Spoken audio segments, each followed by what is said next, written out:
আসলে দেশে একটা বিপ্লব ঘটে গেছে। আমি ছাত্রদের এই সফল আন্দোলনকে অভিনন্দন জানাই। বঙ্গবন্ধু আর শেখ হাসিনা কোনো মতে এক কথা নয়। বঙ্গবন্ধু জাতির পিতা, স্বাধীনতার মহানায়ক।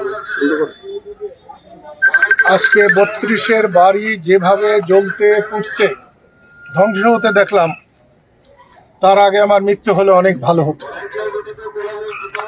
নিশ্চয়ই আওয়ামী লীগ অন্যায় কাজ করেছে অনেক। শেখ মুজিব কিছু করে নাই, সে বাঙালি জাতিকে সম্মানিত করেছে। আজকের এই ধ্বংস ভবিষ্যৎ ইতিহাসে বাঙালি জাতির জন্য একটা কলঙ্কের হয়ে থাকবে।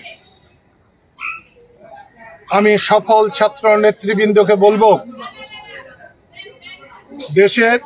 দেশকে ধ্বংসের হাত থেকে রক্ষা করুন, সংখ্যালঘুদের জীবন রক্ষা করুন।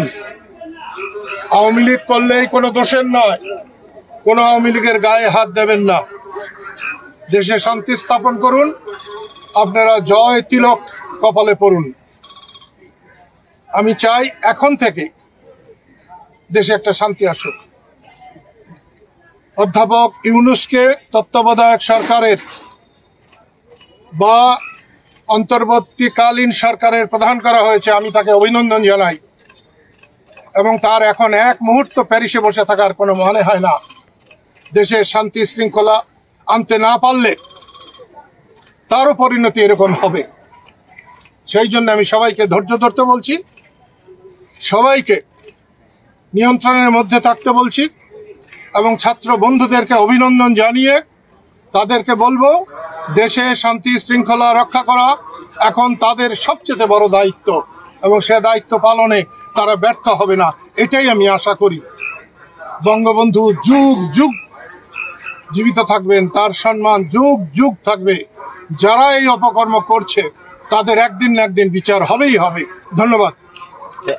একটা প্রশ্ন ছিল, সার্বিকভাবে দেশের শেখ হাসিনা পদত্যাগ করেছে, তারপর থেকে দেশের যে অবস্থা, অর্থাৎ রাত হলেই একটা আতঙ্ক থাকছে, সাধারণ মানুষ লুটপাট হচ্ছে, হিন্দুদের বাড়িঘরগুলোতে হামলা হচ্ছে, এই বিষয়ে আসলে আপনি কিভাবে দেখছেন? এটা কাজটা মোটেই ভালো না। সকল আন্দোলনকারীদের এটা দায়িত্ব নেওয়া দরকার।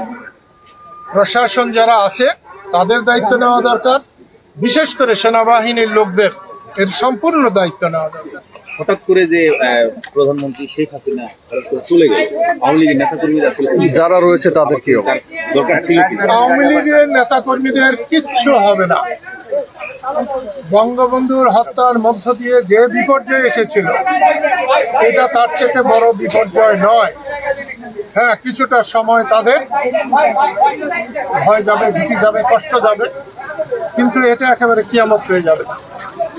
ধন্যবাদ। মিশন 90 সংবাদের পিছনে নয়, ভিতরে ছুটি।